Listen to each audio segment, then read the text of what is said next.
The Paper Mario series is a series that I grew up with and appreciate fondly, and with the original recently turning 20, I figured I'd give my retrospective on this N64 classic. The Paper Mario series is most notably known as an RPG series, especially with the first two entries, Paper Mario and Paper Mario the Thousand Year Door, having turn-based RPG combat. However, in this video, I'm going to focus mostly on the first game. I'll never forget starting this game up for the first time, and after watching the opening and hearing the menu music, just instantly falling in love with this game. It had a theme song that made me feel like I was in for a grand adventure, and I wasn't wrong about that. The game starts off with a zoom-in shot of Mario's house, and one of Mario's eventual partners, Parakarry, delivering mail into Mario's mailbox. Luigi then retrieves an envelope and opens it up to reveal that it is in fact an invitation for a party at Peach's castle from the princess herself. Afterwards, the Mario Bros make their way to Peach's castle. Upon entering the castle, Mario makes his way up the stairs and meets up with Peach. The reunion is short-lived, however, as Bowser crashes through the window after having just lifted Peach's castle into the sky, with his own castle being right below it, then engages in battle with Mario. However, Bowser, having just stolen the Star Rod and becoming invincible, makes quick work of Mario and expels him from the castle, where he falls from the floating castle in the sky. And then cue the opening title card. Playing this game for the first time really shocked me as a kid. Not only did Mario just lose to Bowser, but this also happens around the first 10 minutes of even starting the game. Talk about an opening, right? So after Mario falls to the ground, the 7 Star Spirits project themselves from their captive state as playing cards, long enough to revitalize a badly injured Mario, where he is then found by a Goomba and brought to a nearby village for recovery. It is up to Mario to defeat Bowser's minions and rescue the captive Star Spirits. In doing so, maybe Mario will have a chance at defeating the seemingly invincible Bowser, who wields the Star Rod that he stole from Star Haven. After rescuing each Star Spirit in each chapter, who is able to explore a bit of this version of Peach's castle, in order to pass on any information she finds from her newfound companion Twink onto Mario. These segments provide a nice break in between the action-based Mario segments, and allow the player to do certain things they wouldn't be able to do as Mario, such as baking a cake for a huge Shy Guy, and playing a trivia game show to win a magic parasol that allows Peach to turn into Bowser's minions. In order to put a stop to Bowser's evil plan, it's up to Mario to explore this storybook Mushroom Kingdom, meeting new friends along the way.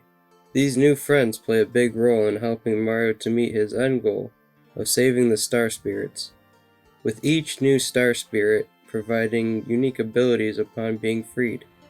Mario's going to need all the help he could get because over the course of the game, he must storm a fortress, endure the scorching sands of a desert, traverse through a creepy forest, explore the inside of a toy box, reach the depths of a dormant volcano, stop an evil cloud monster that's responsible for bringing gloom to Flower Fields, solve the mysterious murder of a mayor in a small penguin village, and find a way back to Peach's castle in the sky for his final confrontation against Bowser, all the while feeling his presence throughout the adventure. These friends, or partners, that join Mario's group are quite unique and choose to lend Mario their abilities, while also representing some of the enemies that Mario would normally encounter, which puts a pretty interesting spin on things. Goombario is a Goomba that acts as Mario's first official party member that can act as a guide for Mario and inform him about his surroundings, as well as enemy strengths and weaknesses. Kooper is a Koopa whose shell toss can be used to activate switches or retrieve items. We've also got Bombat, of a bomb that could blow up any exposed structural weaknesses that Mario may find. Next, we've got a paratrooper known as Paracarry, who can lend Mario the ability to hover over gaps that he would be unable to otherwise. Bo, being a Boo, can use her ability to make Mario undetectable and invincible to enemy attacks. There's also the little Sparky known as Wad that allows Mario to illuminate areas and expose any hidden item blocks. After Wad comes the Cheep Cheep Sushi. Sushi allows Mario to travel through water, which is something he'd otherwise be unable to do. The last partner you obtain is the Lakitu known as Lackluster. This Lakitu allows Mario to get over spiky areas and lava-covered grounds with the use of his protective cloud. All these partners have their own reasons for joining Mario's party, but they form a team that allows them to take on whatever it is that Bowser and his minions may throw at them.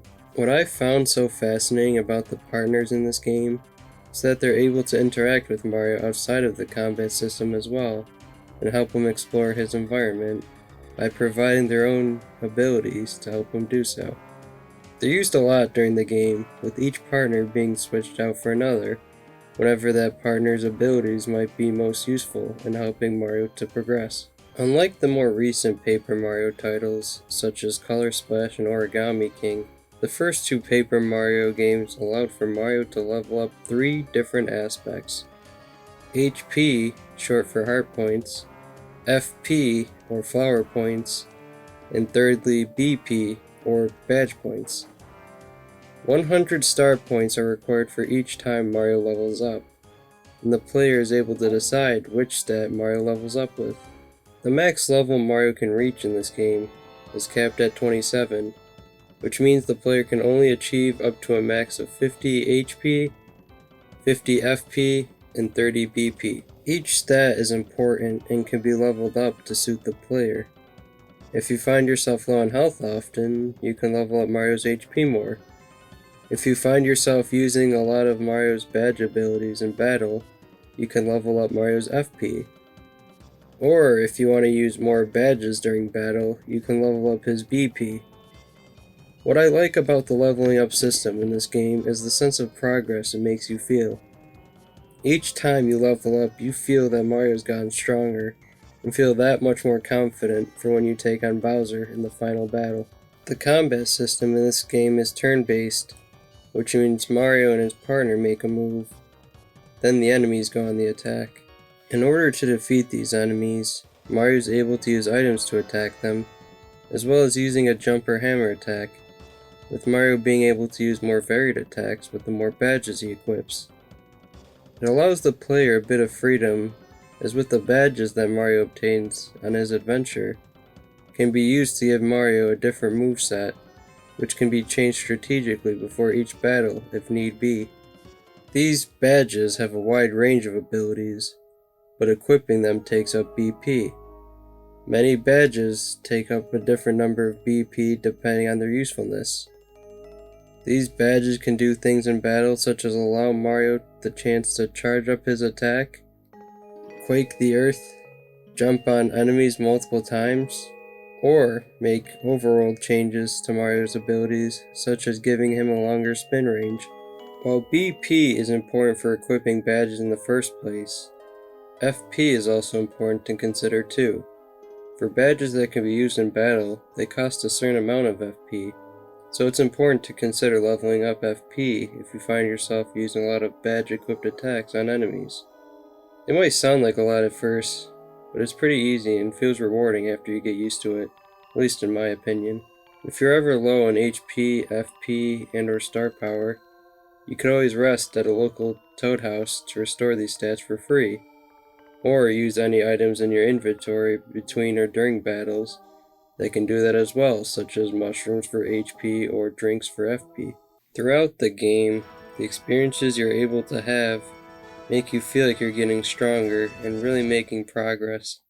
And that's what I love about this game.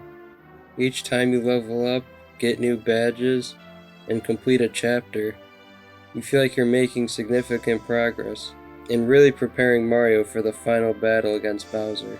This game feels like a grand adventure, taking you to many different sceneries in the storybook Mushroom Kingdom. It feels like there's a lot to these worlds, and lots of things to see and do within them. It's great that this game is able to show off the Mushroom Kingdom in a different way, and really gives you the chance to experience a familiar setting in a new way. With funny dialogue and moments as well as memorable characters and great music, it's quite the experience. The music, to me, really captures the spirit of Mario's adventure, and there aren't really any tracks in this game that I don't like. It's easy to see why it became a popular series and has many sequels. Paper Mario is a game that I enjoyed a great amount as a kid, and I still do after each time I play it.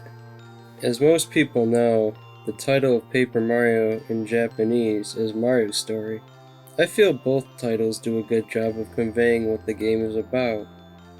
While I know that they wanted to really reinforce the paper aspect of the series, as they do with the later titles, I like that this game feels like a playable storybook adventure.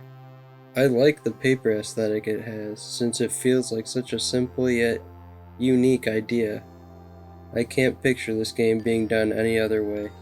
Even after beating it multiple times and seeing the end credits roll, I still love seeing all the characters that you've met throughout the game riding on floats and putting on a show for the player, and showing off each of their quirks from the game. Then after this, there's a post-credit scene of Mario and Peach watching fireworks from Mario's house. What I love about this post-credit scene is that you're able to watch it as long as you want to, celebrating Mario's triumph and peace once again being restored to the Mushroom Kingdom. It's a perfect moment that you're able to enjoy as long as you want to, and I love it for that. That's all I have to say about this game for now. Thanks for watching.